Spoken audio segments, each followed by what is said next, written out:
YouTube. Great to see you. This Piano Tech Radio Hour. We're going to intro the program momentarily. We're going to let our folks into the Zoom call as well here. So let me get that taken care of. Hey, folks, on Zoom here for Piano Tech Radio Hour. Good to see you. Welcome to the call. We'll get started here momentarily. Just kind of letting folks get settled and find their place, get all their audio adjustments and whatnot going on. I see my dear mother is present today. Hello, Jean, Drew. Thanks for joining us today. Hope you enjoy the program. And we will, like I said, we will get started momentarily. If you're on Facebook or YouTube, we're streaming to our channels for piano technicians masterclasses, but also you'll probably see us on Kyle Walker's channel. So hello. And we're going to be doing an interview with Kyle today. We will add into the chat, hopefully, some information on how you can actually jump right on the Zoom call if you want to get a little bit closer to the action. Your questions and comments are welcome. In Zoom, it's a little easier for us to engage with those. Sometimes we have questions and comments, sometimes we don't. So no pressure there. But if you do have a question or comment, you just put it in the chat. If you want to even participate in the conversations, loft the idea in the chat and we'll see if it fits and we can incorporate you. So we appreciate your presence and your participation if it so happens. And I will, in one moment, I'll introduce the program if you haven't been here before. So you know where you're at and what's going on and what to expect for the next hour or so. So this is Piano Tech Radio Hour. And what we do is we gather here every Saturday to meet with and learn from the most fascinating and knowledgeable folks in the piano world, including manufacturers, rebuilders, musicians, makers of other instruments, all sorts of folks that overlap with this field, and of course, piano techs. Our mutual goal is to become better at our various crafts, to help each other, and to create an ever more musical world together. Piano Tech Radio Hour is brought to you by Piano Technicians Masterclasses, an online learning resource that brings you cutting-edge instruction for piano industry masters without leaving your home. You can find out more at pianotechniciansmasterclass.com. You can also subscribe to Radio Hour for just $16 a month. You get direct access to each week's private Zoom call, archival recordings of over 200 episodes in our member area. It's great on all fronts, and you can join using the link bit.ly/joinptrh. That's bit.ly/joinptrh. Don't forget, you can check out audio-only versions of this program on the podcast pianotechradio.com. Becoming very popular all across the world, reaching tops of the charts in various locales on iTunes in the performing arts category. And we also have a blog at Substack, Piano Technicians Masterclasses. You'll find in-depth content that you cannot find anywhere else, advanced techniques for piano industry professionals. You might learn very obscure things about the history of the piano, the construction of the piano, the design of the piano. We also are bringing in some of our guests from Radio Hour to give advanced master classes and lectures on, conducting or composing or performing. So there's lots of rich content. We do a live call pretty much every third Thursday of every month, and you can pay to be a member of the masterclasses and join that. But if you want to see on Substack, you get a little bit of a preview of that material. You also find us on our socials, LinkedIn, Instagram, Twitter, and Facebook. But for now, we would love to introduce our guest for the day. His name is Kyle Walker, and I will give a little bit of an introduction momentarily to Kyle. I know Kyle is actually living in New York, but is it South Carolina? Is that correct, Kyle? Sorry, I'm not sure. What's that? North Carolina. North Carolina. I feel like I felt biased to say North Carolina because that's where my brother is. I was like, no, he can't be in North Carolina, South Carolina. And my brother lives close to Charlotte. But yeah, so I've been. It's definitely a wonderful place. But we welcome you to the New York area. So Carl is a New York City-based pianist right now, dedicated to bridging classical music with social activism. He's a founding member of the Dream Unfinished and activist orchestra, frequent collaborator with ensembles like the Harlem Chamber Players. He champions works by underrepresented composers. His performances span prestigious venues, including Carnegie Hall, the Apollo Theater, Metropolitan Museum of Art, or MoMA. A passionate educator, Kyle serves on the faculty at NYU, New York University, fostering bidirectional learning and mentorship. If you want to learn more, you can find out that at kylewalkerpiano.com. Kyle, welcome to Piano Technicians Masterclasses. So much for having me. It's great to be Absolutely. here. Absolutely.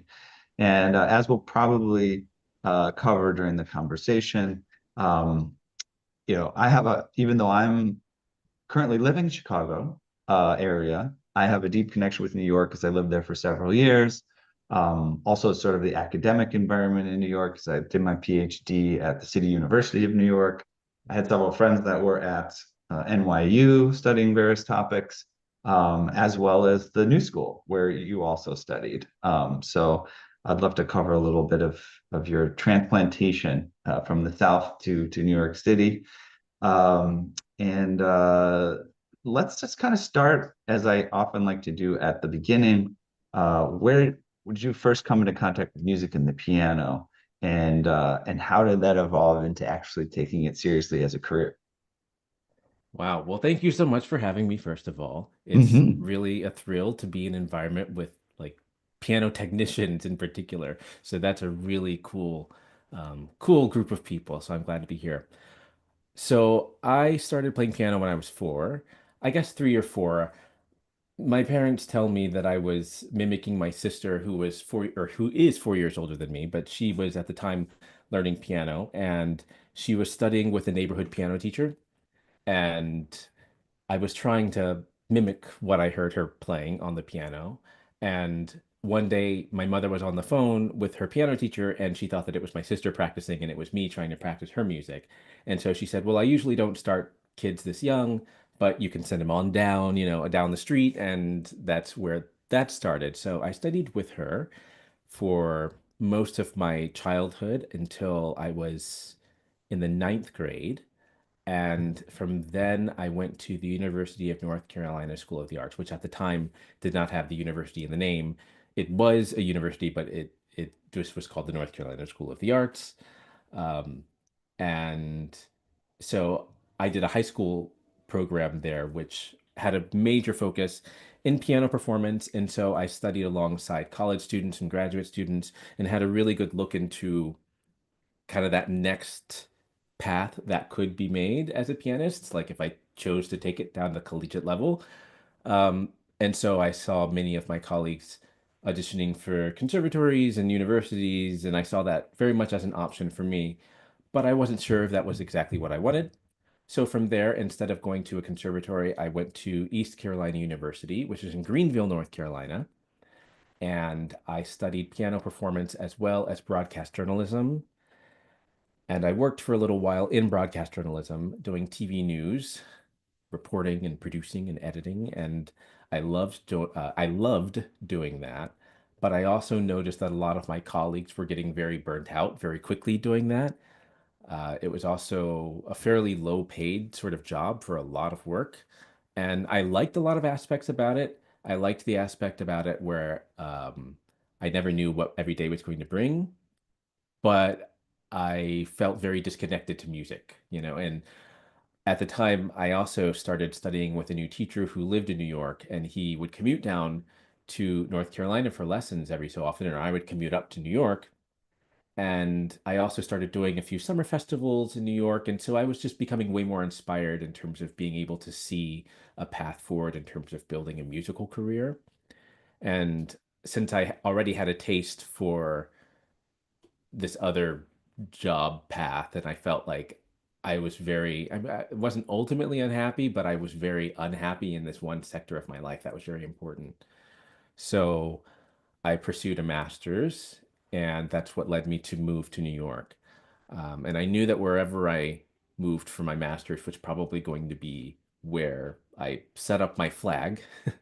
um, And so I thought very deeply about it. I thought about Chicago. I thought about New York. I thought about Cincinnati. I thought about Boston. Um, and it ended up being New York. And while I was studying in New York, I was just becoming a little bit more aware of some of the sort of cracks in the system of like in terms of just like composers that I wasn't being taught about, music that I wasn't being taught about. And soon after I graduated, so I guess during school was when there was a lot happening with just racial relations in the country. There had been Trayvon Martin, this case that had happened in Florida, and then a couple years after that, there was Michael Brown and Ferguson, Missouri, and so I felt like art had to make a difference in some way, but I didn't quite know how to make that happen. And at the same time, just on a very organic level, I was discovering music by composers that I hadn't really been taught about in school, even though I had been in school for, by that point, like 10 years at a very formal level. Hmm. Uh, and so I started making it my mission to include some of these composers in my solo piano programs, and I called it Bach to BlackNotes. And uh, I felt very much like I don't want to throw away all of this music that I've been taught because like I live on that music. Like I have like albums of, Glenn Gould playing Bach, Walter McClavier behind me, and like it's a very crucial part to who I am. But I also feel like for me going forward, it's very important to be connected to, yeah, like all aspects of classical music and just shed light on that. So that's become my mission now, and therefore I've yeah, co-founded this organization called the Dream Unfinished, which is an activist orchestra and collective of musicians based in New York City, and uh, we raise awareness about lots of issues through music, and it's a very powerful organization just in terms of it being a network of musicians that are connected with more than just music, but the same like mission of music. Hmm. Hmm. Um, and Great. yeah. Yeah. I mean, there's much more we can discuss. Let me cycle back there a little bit.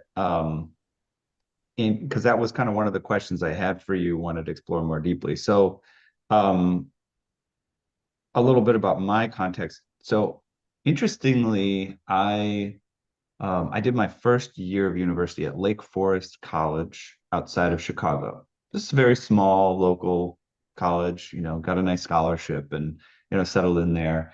And, I was studying like physics or something. And they had music classes and they had a jazz, ensemble, which I was a part of. Eventually, musically, I grew out of that and I went and studied at a different institution. But I did get some foundational classes in music history, and I had a wonderful African American music class in that institution, which I really appreciate having. That's my freshman year of college, so that was wonderful. Um, and I'm curious, like you said, about your experience. That is what I was curious about because you're featuring certain composers, African American, classical repertoire. Um, and you did mention, well, I didn't really come across this or that, right? In my studies, it just wasn't there. I had to find it. Or did you find it within academia and your traditional institutions, just kind of lurking behind a corner? Was it through friends? Was it through your own research? Like, how did you discover these voices that you thought you should have? hmm That's a very good question, and it's an ongoing question. It's like, how do we actually continue to discover these new works? And when I say new works, it's not always brand new works. It's works that have been lost. So oftentimes it is networking. It's just having conversations with people, and it's having really interesting conversations that lead to discoveries. So ooh, there are just so many examples, I guess I could point to where it's like, oh, I discovered that piece because I met this person and because they shared this story. Mm-hmm. Uh, Which is very interesting, though. I mean, I think that gets to the root of the general question that I'm asking, because you could have been through you're just reading or something, right? It is interesting to discover these things through conversations. And also, I might add or explore maybe like a face-to-face conversation, maybe some Zoom conversations that I don't know, but maybe you're hanging out with another musician, there's maybe you go out to dinner after a performance or it's interesting to discover what are those contexts, how well do you have to know people, what kind of people, where you stick to get in that conversation, they say, hey, you got to check out this recording, or do you know about this composer? Yeah. Any more to say about that, or is it too complicated of a No, I'll conversation? give two examples because, as I said, there's so many I could point to actually. So I'll give two examples just to consolidate them. So Yeah. one is um, there's, I mean, I have so many friends in Harlem that have been connected to the Harlem community for a very long time. Hmm. And one of those relationships is now with the daughter of one of the just like musical matriarchs of Harlem. Her name is Patricia Pates Eaton. Hmm. She passed away 3 years ago, I believe, but she was so connected to so many people and just had these random it was like, she had these relationships with composers and they would just hand her pieces of music and she just had them on her shelf, right? So it was things like that where she would just pass me this, oh, here's a set of these piano pieces um, by Calvin Taylor. If Hmm. you are on my YouTube channel, you can look at the recording of Go Down Moses by Calvin Taylor. That was one that she just emailed me one day. That is like, here's this random arrangement from this person, and it's just musically really good. And that's Hmm. ultimately what it comes down to. Is like it's the story is interesting, and the story, everybody's story is interesting. Hmm. Like the story is always going to be interesting no matter whose story you find, but the music itself is really good. Sure. There's her, so Patricia Pates Eaton grew up in Chicago. She went through the whole public school system in Chicago. Her first grade teacher was the person who was responsible for taking her to her first piano lesson, which, if you think about just like who she then became, it's a really powerful thing in and of itself. That lady was a composer named Irene Britton Smith. So she was a first grade teacher, just working in Chicago, but she was also a composer. Okay. And in the 1950s, she went to France and she studied with Nadia Boulanger Mm. just over the summer. And during this period of time and years prior to that, there are what I've discovered as seven piano works that she has. I'm sure there are more out there, but the latest one I think is 1956. She died in 1999 and was born in 1907. And so I'm sure that there are more works out there Hmm. like that, that have not been published by her. Yes. Uh, but the one that I latched onto the most is called Passacaglia in C sharp minor. And it's a very powerful, um, almost neo-Baroque style piece. And then on top of that, learning, because actually it was after that that I learned that it was her first grade teacher. I didn't know that element of her story until after I had been performing this piece and putting That's it out there. And amazing. then I started sharing this story about her later. Hmm. So it's really, again, it's the music that captures me first, but the stories are very interesting. So that's one example. The other one, I'll make it very brief, is there was a situation back in 2015, so almost 10 years ago now. It is 2025, so it is 10 years ago. Wow. And I was asked to play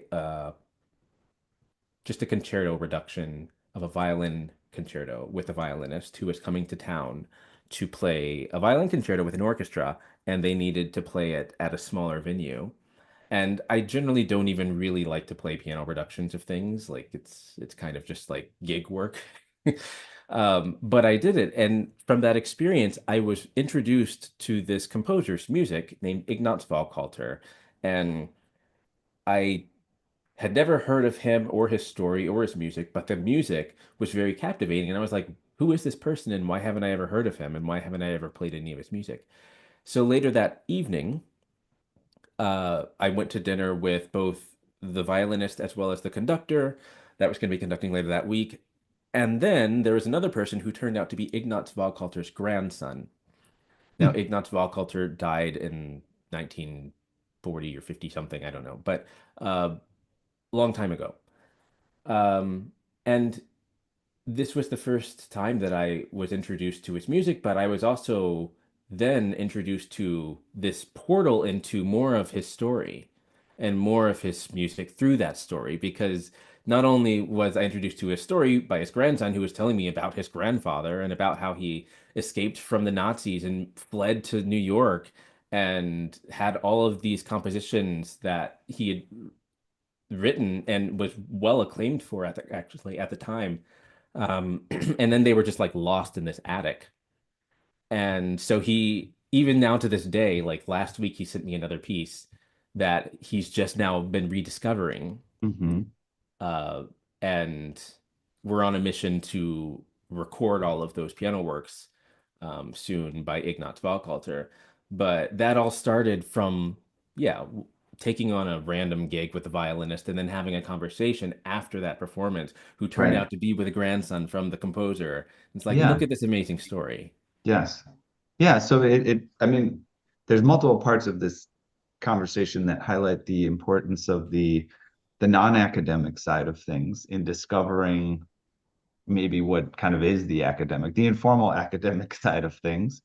Um, and uh, and I highlight that in your conversations with the individuals that you've talked with and met, but also like we've mentioned Nadia Boulanger, several times in various episodes of the program. Actually, recently I learned a little bit more of the story from a guest of Astor Piazzolla, Hmm. and I I just knew little about Astor Piazzolla. I know loved the music and heard various things. But the actual story of Astor Piazzolla going to visit Nadia Boulanger, and her saying, "Hey, you should this should be your thing," and then him coming. I didn't know that Astor Piazzolla lived in New York City, and for some reason, right? And it was so great to open that chapter and understand, having lived in New York, that that was part of his influence, but also that personal connection that you needed to make to take that next step in your journey. Nadia Boulanger is basically the Quincy Jones of Yeah. classical music, Hmm. the sort of kingmaker, or the if you need the direction, send you off, Yeah. to make your fortune. That's the person that you want to, the oracle, as it were, I suppose. That's right. That's right. But yeah, these are all personal, interpersonal connections that happen face to face. Absolutely. And it Uh, becomes very fruitful. I mean, just personal plug. Look at this album here. Works by Nadia Boulanger, George Walker, Astor Piazzolla. oh yeah, there you They are go. There all you connected go. because of her, right? And it's Yes, become yes. this fruitful, this fruit basket, Mhm. for generations of musicians to come. Sure. I know that we were going to have you maybe sit at your piano at some point, and we have to do a little bit of adjustment. And I'm wondering if we want to just experiment and make sure we've got that set up right now. Do you want to give it a shot and hop over there? Sure. So Okay. I will change my microphone Yeah. over. Don't forget you have to change the settings. I think we figured out to turn the original sound back on or something. You know, I would have totally forgotten that if you didn't mention it. Okay, can you hear me all right? Yeah, we hear you. It's a little bit muted, but it should be pretty good. Okay, cool. Oh yeah, Awesome. actually the sound is good on your voice now. Try the piano out. Yes. Sorry about the tuning today. We can hear it. We didn't get a little background on this before, but we could just dive into it. Tell us about your piano. How long have you had it? Did you acquire it in New York? Did it get shipped in from North Carolina? What's the story here? So it originally was from Germany. This is a Rude Eibach song. So an Eibach. Um, but sometimes Eibachs, and I don't know if I'm saying that in the right way, Eibach or Okay. Ebach, but I've seen them that just have a Ebach or Hmm. Ebach, and then some of them that have Rude Eibach song. Um, as far as I know, by looking at the serial number, this was built in 1911, and uh, it was owned by David Sawyer, who was the cellist by the or of the Granary String Quartet. His wife was a harpist and a pianist. And so I would like to imagine that the Guarneri String Quartet rehearsed often when they had, when they were playing with Rubinstein or somebody. So sometimes they might rehearse at his house on this instrument. Um, I obtained it when I lived in Greenville, North Carolina, and that was when David Sawyer's so David Sawyer had passed away, and I think maybe 2 years after that was when his wife passed away, who then left the piano um, to my teacher, who is how I got the piano. Um, and it was shipped to me in Greenville, North Carolina. I had it in a 1 bedroom apartment, like this place down there. And then when I moved to New York, had it shipped up to the 4th floor of a walk-up building in Washington Heights, and had it in my apartment for about 3 years there. And then I moved to Yonkers, New York, and that was a much healthier situation, it felt like, for the piano. So during that whole time, I had the piano lifesaver, system installed, and I was like trying to do everything I could to try to like mitigate any of this draft and or heat craziness of being Right. in the 4th floor of a walk-up building in Washington Heights on the corner of Yes. a building, Mhm. um, with like windows that have a lot of draft, and just like Yeah. there was a lot going on. Then Is after that, we what were in happens is Yonkers. The the first piano apartment I tutor moved into comes, us.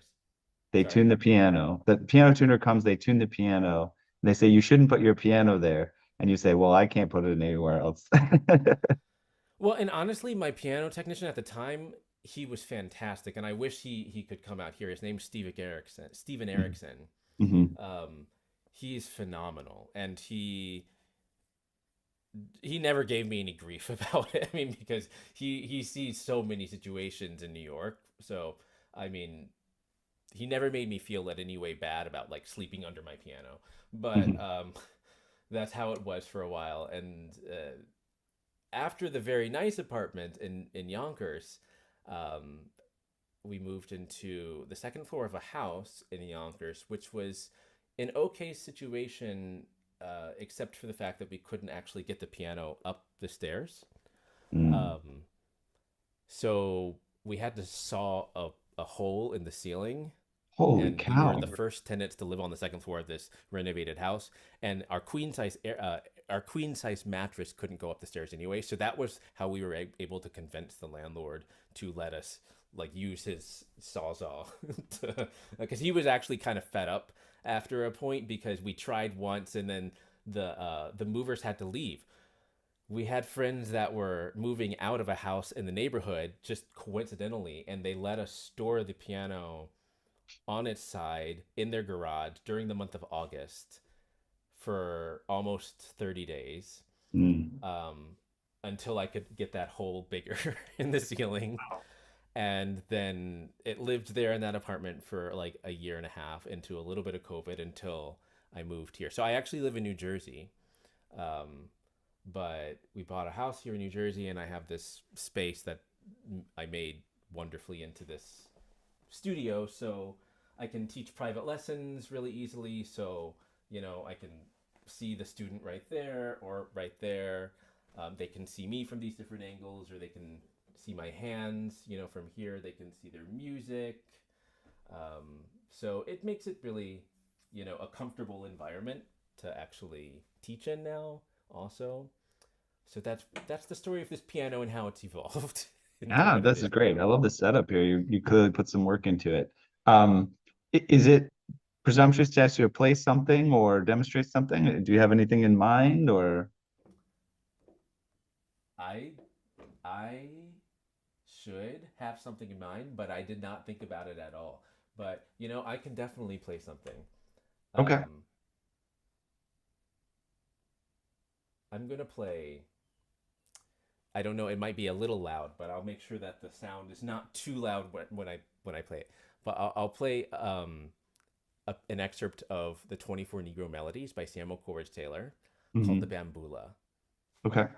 which, yeah, Bambula, excerpt from the Bambula. 24 Negro Melodies of Samuel Taylor Coleridge. Samuel Coleridge Coleridge Taylor. Taylor. Yeah, Samuel Taylor Coleridge is an English poet. That's Okay. Samuel Coleridge Taylor. Ah. So, so okay.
Okay, I wasn't planning to play that, so don't judge me too much. Ah, that was great. It was great. Thank you very much.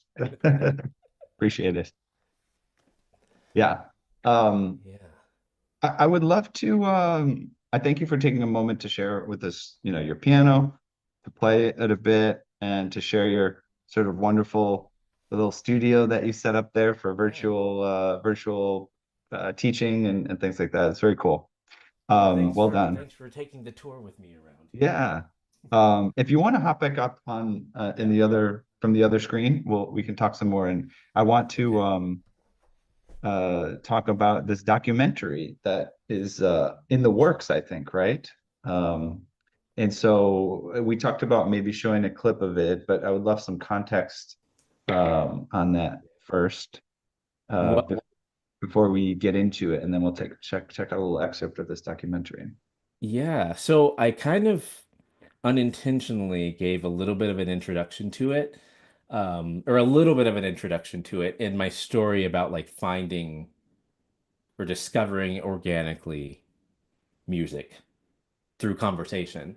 And the story about Ignaz Volkalter, aside from like discovering his piano works and looking to record them,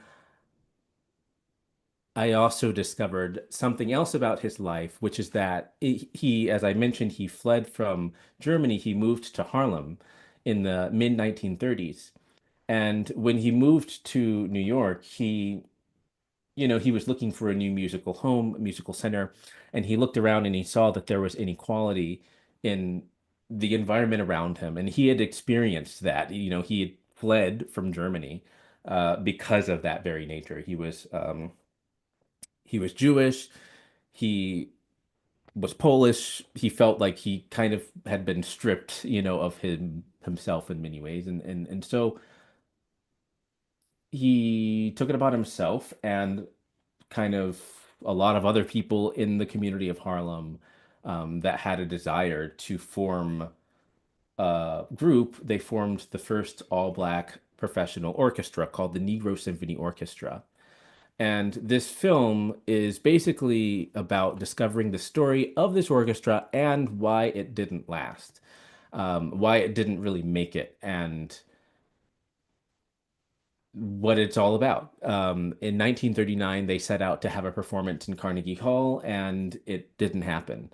And the musicians were there. The uh, talent was there, and in discovering all of the musicians, we discovered like a roster of musicians that made up this orchestra. We're discovering the stories of those individuals. And as we shed light on the story through this documentary, we're also finding stories from people that are seeing it. They're like, oh, my uncle used to play bassoon in Harlem. I wonder if they were a part of it. And then turns out they might have been. So uh, this this right now is a film sample. It's not a complete project. It's not a finished project. Um, the mission of recreating this orchestra in Carnegie Hall is still yet to be realized. So that's what we're trying to do. And this is a sample of where it sort of is right now in terms of reality, like in terms of the search in the process of the story. Okay. Thanks for that intro. It sounds great. I do want to ask one question before we watch it, because I can't help but see an overlap. So you founded the Dream Unfinished Orchestra, and he founded his orchestra. Did you found the Dream Unfinished before learning about him or after? And is there an interpolation in those two things? And maybe you explore that in the movie. I don't know, but can you address that briefly? Well, that's very live right now, actually. Like, to answer your question, I did not know about Ignaz Walkhalter and this story prior to Okay. co-founding TDU. Hmm.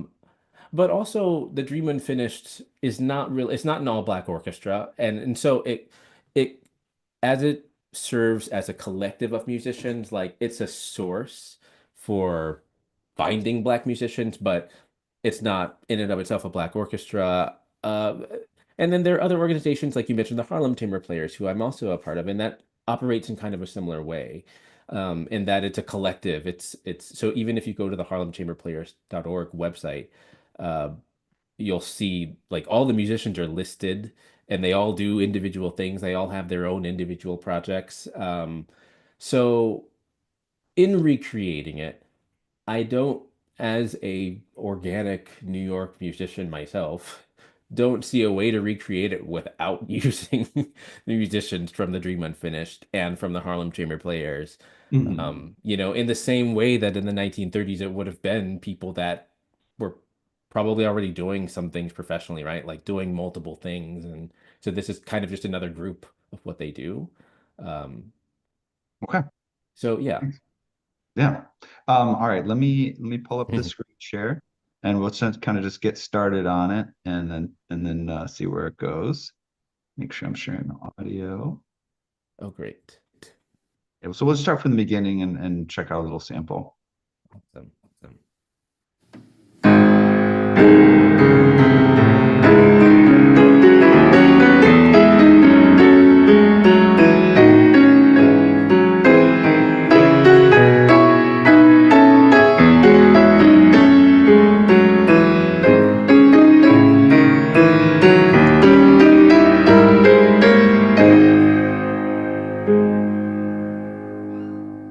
So the very first note and the very last note are the same. Right. Yeah. And they have a kind of unanswered feeling. Can you just play the very first note? Sure. Yeah, that note leaves us with this feeling of question. So the whole time we're hearing the same subject over and over. And this is what a passacaglia is. So this piece is like a fugue in a way. There's this other composer that did something similar, Ignaz Waghalter. He formed the first all-black symphony orchestra. And I'm sort of obsessed with discovering his music right now. Sometimes it's on a journey to go way higher, and it goes right back to where it came from.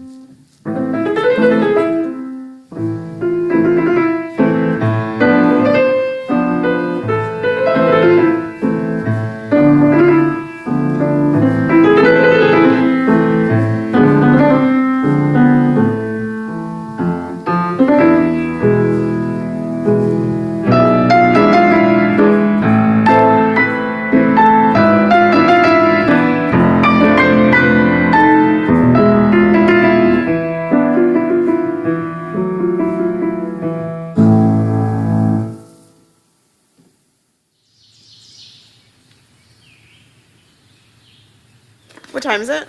7:52. Okay. Chloe has ballet today. Oh, today? Yeah. Alex Walker's coming into town. The orchestra guy? Mm-hmm. Did you actually put it in the calendar or did you just tell me? Well, I don't know. Okay, excuse me. Yes, I did. When we were talking, I said that I wanted some time to practice because I haven't had enough time to go over stuff for Lincoln Center, and then you said... It's gonna be fine. We've played through this, it's fine. You're lucky you're cute.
This smells like it was in an attic.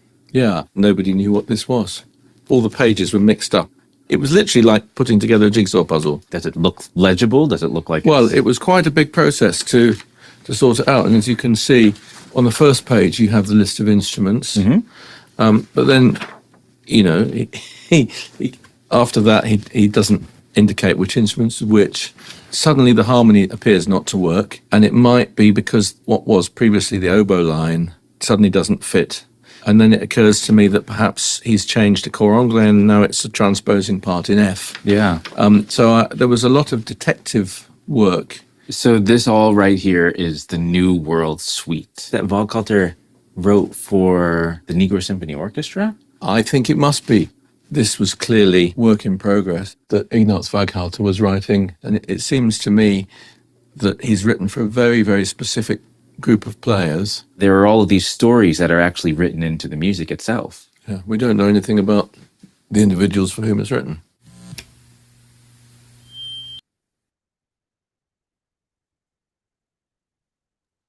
Seems like an okay place to stop there. Little scene change. Yeah. So you already sort of briefly discussed one of the topics that I was hoping to cover, was just kind of like piecing together orchestras, right? Pulling people in and finding them, and there's other aspects to it. But in terms of this clip, it's really interesting to see, well, to be honest, the diversity of folks that are involved here. So you started off with the clip, and there's some very young people, so there's some diversity in age. They appear to be from all sorts of different cultures. And I had this question: who are these young people? Are they, sort of prodigy musicians, just a couple kids in a little music class that you're teaching? And so how did you assemble that scene, and who are those youngsters? So those are pianists at NYU where I teach. I mean, as it said, it was NYU. So those are NYU students. So that was all real. Those are college students? Those are college Oh students. my gosh, they look like high school students. They're so tiny. Well, let's see. One of them is a freshman. The other is probably a rising senior. Okay. And one of them is, I believe, a first year grad student. Okay. So, um, yeah, so your question is basically who are those people, which is Yes, like you answered. always my question, every time I go into NYU, is like, who are these people and what are they trying to do with their lives? And Mhm. so that's a lot of what it is like just figuring out like who they are. But yeah, And, but and, they're then, and then basically as we go teachers. on further, you bring in a conductor who's Yeah. a bit older and more experienced, and also from a totally different country, clearly. He's European. Where's his country of origin? He lives in London. He lives in London. Okay.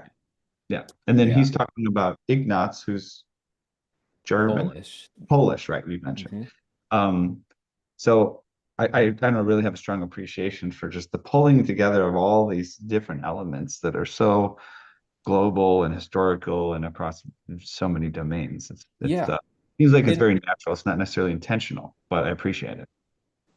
I appreciate you saying that because I think in some ways it is intentional in the sense that like part of what we discover later, actually in that very next scene, part of what Celeste Headley, who's the granddaughter of William Grant Still, she's also a NPR radio host. So we did this interview with her, and in that we're kind of talking about um, how democratized this idea of this orchestra was at a time and how they were trying to have equity in the orchestra at all levels and they were trying to create a like if you look at the roster it was a very even mix of male and female players which in the 1930s was very ahead of its time.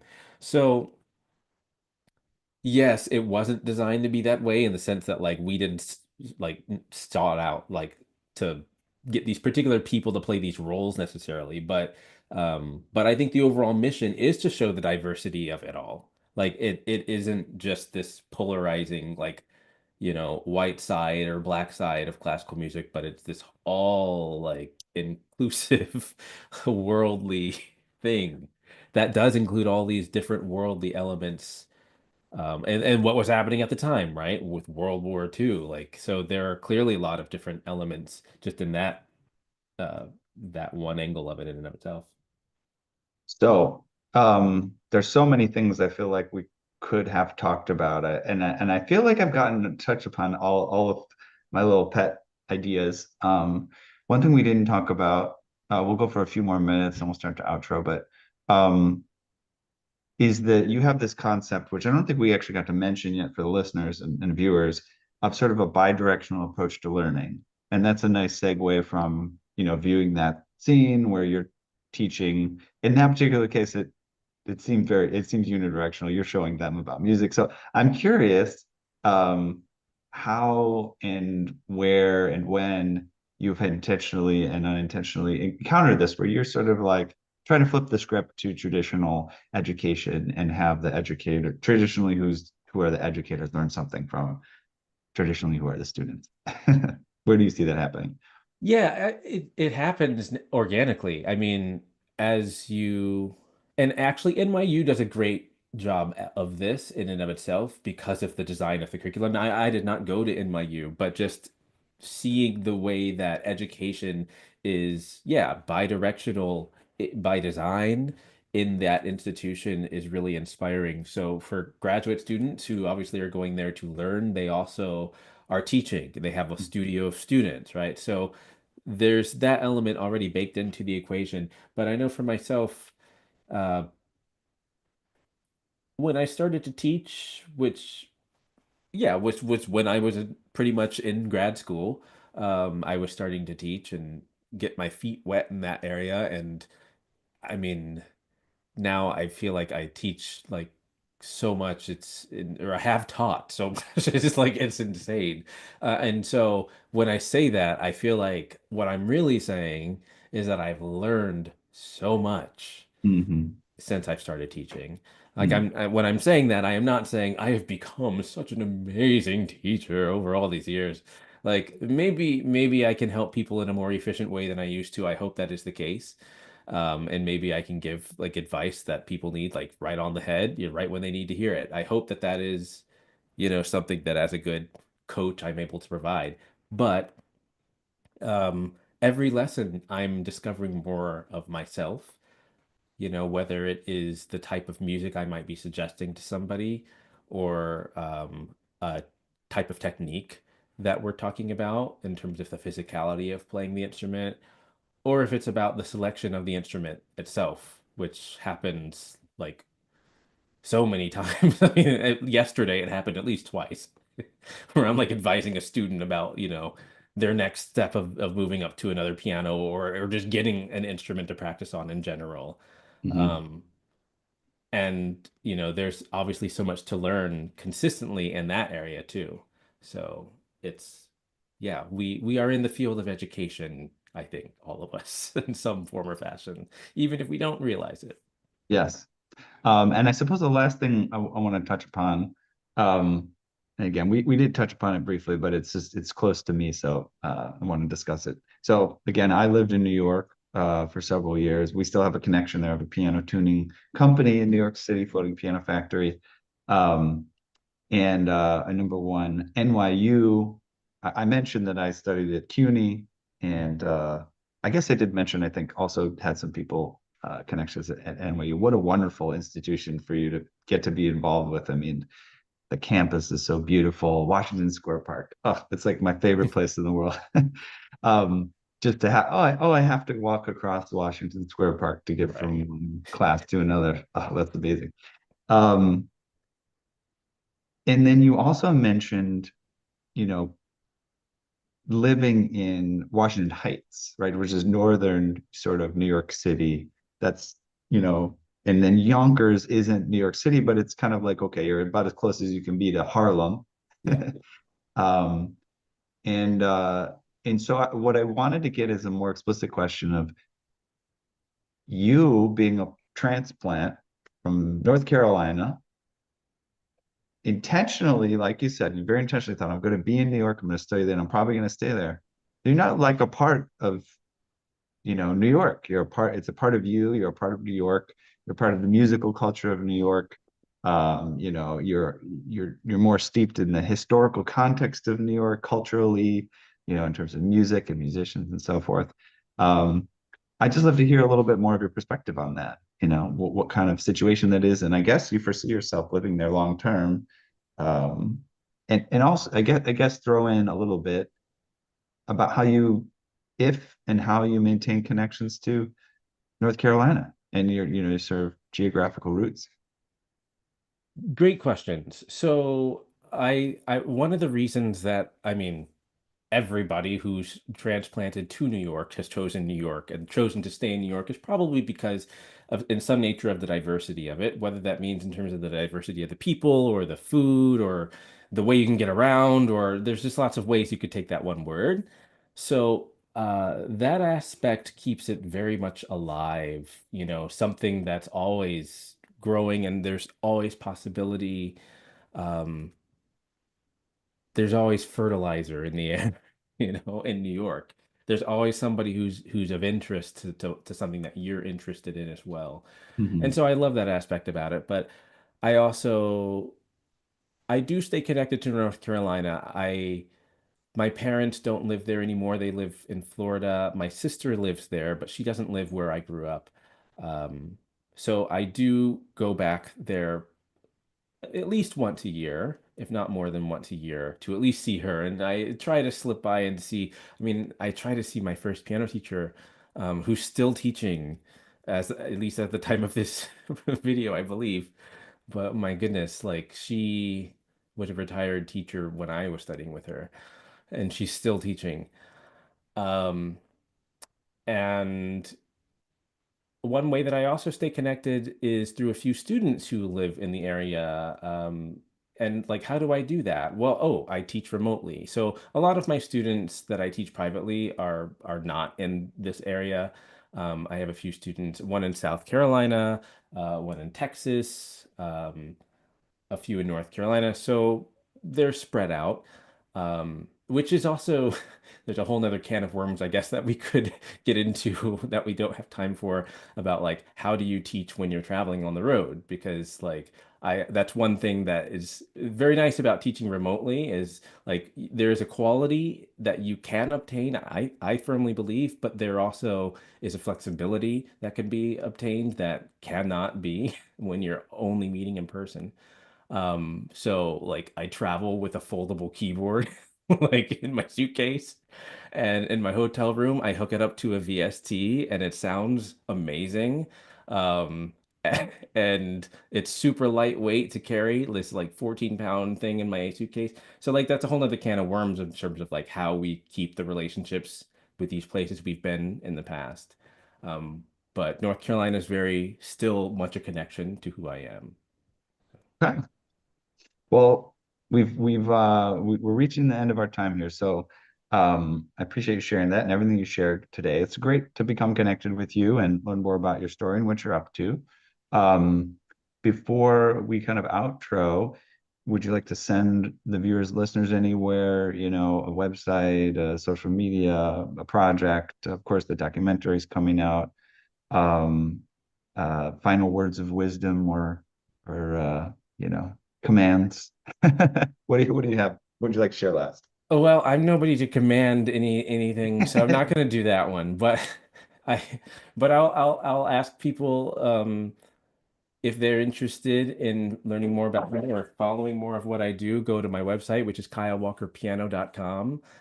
You could also go kylepwalker.com, either one, kylepwalker.com or kylewalkerpiano.com. But you can listen, look, read whatever kind of medium you want to ingest more about me, but the number one thing would be to sign up on my mailing list there because I have part of actually what I played, the bambula, is from the 24 Negro Melodies, which I recently finished up recording. So I'm going to be releasing that throughout the next couple of months. I'm putting out a few singles, and then we'll be releasing it all in its entirety at the beginning of next year. So that Samuel Chord Sailor 24 Negro Melodies, which I think is on par with the Brahms Hungarian dances, Liszt Hungarian Rhapsodies, Dvorak Slavonic dances. It's like that kind of thing for African American music and classical music. And so that's why I believe very much in that project. And it's also a pretty cool way that I recorded it that maybe you won't even hear in the long-term process. So we'll see.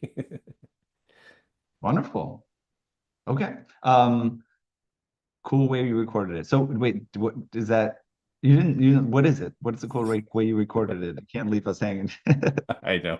Well, I actually recorded this. This is the first record. I've released a good bit of recordings, and I'm still releasing other recordings in different spaces, including one coming out next week that I didn't even mention, which is with a violinist. But this one was recorded actually on a virtual instrument called the Modern D by VI Labs, and I use a Kauai VPC-1 MIDI controller.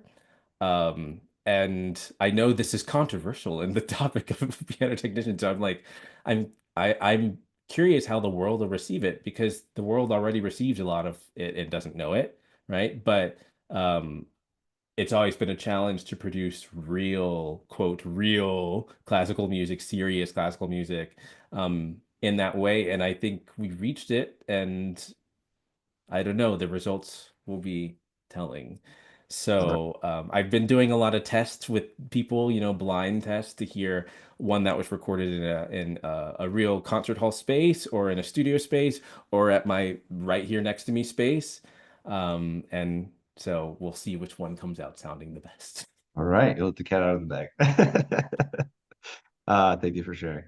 All right, well, we have reached the end of another musical journey here at Piano Tech Radio Hour. Want to thank Kyle Walker very much for joining us, as well as our live participants here on Zoom and who's checking us out on the stream there. As always, we're brought to you by, and it's my mother as well. Hello, Mom. As always, we are brought to you by Piano Technicians Master Classes, cutting edge instruction from piano industry masters without leaving your home. For those of you that joined us today by signing up for this session individually, make your life more convenient.